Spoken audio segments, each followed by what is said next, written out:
মোবাইলের যত প্রবলেম আছে তার মধ্যে একটা কমন প্রবলেম হলো মোবাইলের গ্রাফিক্স প্রবলেম। গ্রাফিক্স প্রবলেমটা আসলে কি, যে মোবাইলে দেখবেন যে লাইট আছে মানে লেখাগুলো শো করে না, অথবা লাইট লেখা কোনোটাই আসে না ডিসপ্লেতে। যদি আপনি নতুন ডিসপ্লেও চেঞ্জ করেন তাহলেও দেখবেন যে ডিসপ্লেতে কোনো লেখা লাইট কিছুই আসতেছে না। এরকম যদি হয়, অথবা আইপিএস ডিসপ্লের ক্ষেত্রে দেখবেন যে ব্লু স্ক্রিন থাকে, তো এরকম যদি হয় তাহলে এই প্রবলেমগুলো আসলে কিভাবে সমাধান করবেন এই ভিডিওর মধ্যে আমি এটাই দেখাবো। তো আমার হাতে যেই মোবাইলটা আছে এটা হচ্ছে Oppo A5 2020 এবং এটার প্রবলেম হচ্ছে ডিসপ্লেতে কোনো লেখা শো করে না।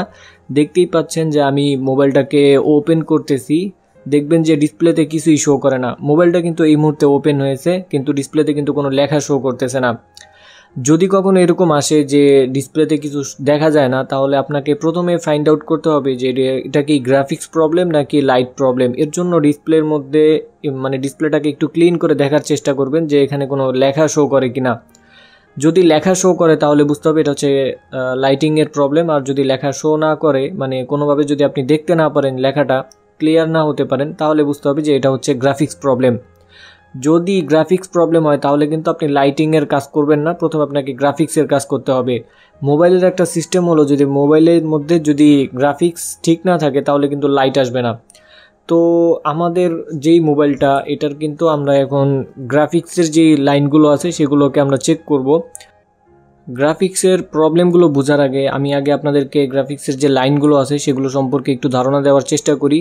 দেখতেই পাচ্ছেন যে এখানে গ্রাফিক্সের মিপি যে লাইনগুলো আছে সেগুলো যদি কখনো প্রবলেম হয় তাহলে কিন্তু গ্রাফিক্সের প্রবলেমগুলো আসতে পারে। তারপরে এখানে এটা হচ্ছে কোয়ালকমের মোবাইল, এই জন্য এখানে গ্রাফিক্সের দুইটা ভোল্টেজ থাকে, যেমন এলসিডি বিএসপি এবং বিএসএন। এটা হচ্ছে গ্রাফিক্স আইসির যে ভোল্টেজ সেটা। তো এই মোবাইলটার মধ্যে কিন্তু কোনো গ্রাফিক্স আইসি নাই, এটার মধ্যে যে চার্জিং আইসি সেটাই হচ্ছে এটার গ্রাফিক্স আইসি। তো দেখেন এখানে যে এলসিডি বিএসপি এবং বিএসএন, এই যে সবুজ কালার এবং এই লাইনটা দেখতে পাচ্ছেন, এই দুইটা এখানে লেখা আছে যেটা এলসিডি বিএসপি এবং বিএসএন, মানে ভোল্টেজ সাপ্লাই পজিটিভ এবং ভোল্টেজ সাপ্লাই নেগেটিভ, গ্রাফিক্সের দুইটা ভোল্টেজ। তো এই ভোল্টেজটা দেখেন কোথায় আসছে, এখানে চার্জিং আইসির মধ্যে আসছে। তো এটা হচ্ছে PMI 632 এর চার্জিং আইসি। এখন এই চার্জিং আইসিটা যেই মোবাইলের মধ্যে থাকবে সেই মোবাইলে কিন্তু গ্রাফিক্স আইসি ওইটার মধ্যেই থাকে, মানে গ্রাফিক্সের যে বিষয়টা সেটা কিন্তু এই চার্জিং আইসির মধ্যেই মার্জ করে দিয়ে দেওয়া হয়। তো এখন হচ্ছে আমাদেরকে প্রথমে চেক করতে হবে যে যেহেতু গ্রাফিক্স শো করতেছে না, তো প্রথমে আমরা এই দুইটা লাইনকে চেক করব। তারপরে যদি দেখি যে এই দুইটা লাইন ঠিক আছে, তারপর হচ্ছে বাকি লাইনগুলো চেক করব স্টেপ বাই স্টেপ। তো চলুন আমরা প্র্যাকটিক্যালিভাবে দেখি। তো প্রথমে হচ্ছে আমরা ডিসপ্লের যে গ্রাফিক্সের দুইটা ভোল্টেজ সেটাকে আমরা চেক করব, VSN মানে ভোল্টেজ সাপ্লাই নেগেটিভ, সেটা রিডিংটাকে চেক করব প্রথমে। তো রিডিং চেক করতেছি, দেখতেই পাচ্ছেন যে এখানে কিন্তু এটার মধ্যে ধরার পরে কিন্তু এখানে আমরা রিডিং পাচ্ছি। আর যদি আমরা VSPর মধ্যে ধরি 3 নাম্বার লাইনে, তাহলে দেখতেই পাচ্ছেন এখানে কিন্তু রিডিং আছে। রিডিং যেহেতু আছে এখানে কিন্তু একটা লাইনে প্রবলেম আছে, BSN এর মধ্যে রিডিং থাকার কথা না, কিন্তু তারপরেও আছে। তবুও আমরা একবার এটা কি শর্টিংয়ের কারণে এরকম হচ্ছে নাকি অন্য কোনো কারণে এরকম হচ্ছে, তো প্রথমে আমরা একবার এটার মধ্যে ভোল্টেজটাকে চেক করব। তো ডিসপ্লে খোলা অবস্থায় আমরা মোবাইলটাকে চালু দিব। ডিসপ্লে খোলা অবস্থায় যদি আপনি ডিসপ্লের কানেক্টরটা খোলা অবস্থায় যদি আপনি এটাকে কানেকশন মানে মোবাইলটাকে চালু দেন তাহলেও কিন্তু এখানে ভোল্টেজ থাকবে। তো আমরা মিটারটাকে DC 20 ভোল্টেজে রাখলাম। এখন হচ্ছে এখানে যে BSN আছে সেটার মধ্যে ভোল্টেজ চেক করতেছি। দেখতেই পাচ্ছেন এখানে কিন্তু কোনো ভোল্টেজ শো করতেছে না, কোনো ভোল্টেজ আসতেছে না। তারপরে VSPর মধ্যে ধরার পরে দেখতে পাচ্ছেন যে এখানেও কিন্তু কোনো ভোল্টেজ নাই, মানে VSP এবং BSN কোনোটার মধ্যেও কিন্তু কোনো ভোল্টেজ নাই।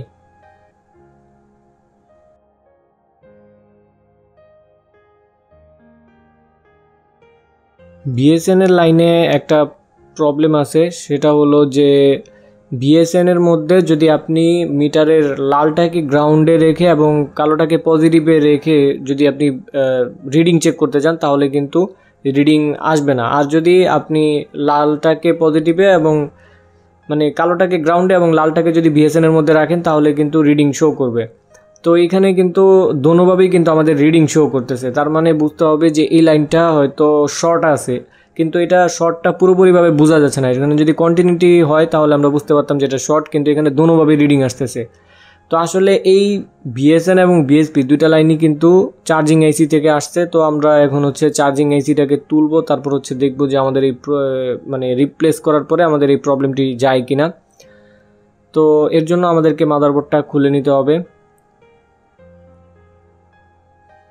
মাদারবোর্ডের এই অংশের মধ্যে হচ্ছে চার্জিং আইসিটা এবং এটা স্টিলের শিল্ডের ভিতরে আটকানো আছে। তো শিল্ডটাকে আমরা খুব সতর্কতার সাথে তুলবো যাতে করে বোর্ডের কোনো অংশ ড্যামেজ না হয়। শিল্ড উঠাতে কি অনেক সময় দেখা যায় যে মাদারবোর্ডের কোনো একটা লাইন মিসিং হওয়ার কারণে সেটটা ডেড অবস্থায় থাকতে পারে। এই জন্য আপনাকে খুব সতর্কতার সাথে এই জিনিসটা করতে হবে।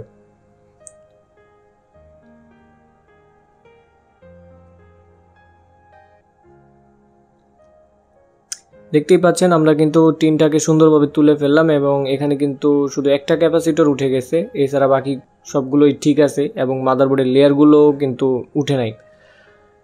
তো এখানে PMI 632-এর যে আইসিটা, এই আইসিটাকে প্রথমে আমরা তুলবো, তারপর হচ্ছে নতুন আরেকটা আইসি লাগাবো, তারপর দেখবো যে আমাদের রিডিংটা ঠিক হয় কিনা।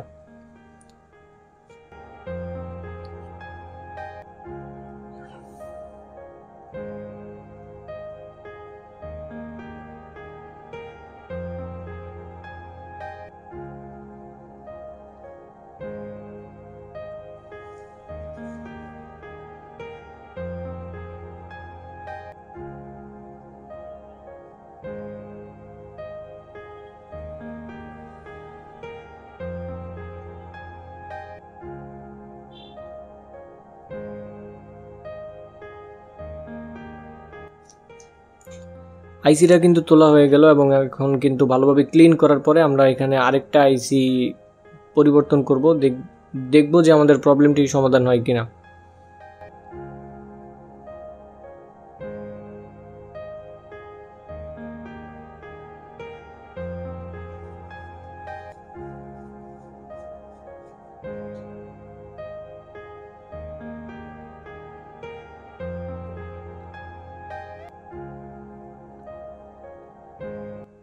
আইসিটা পরিবর্তন করা হয়ে গেল। এখন হচ্ছে আমরা চেক করব মিটারটাকে কন্টিনিউটি মোডে রেখে এখানে চেক করব যে বিএসএন এর মধ্যে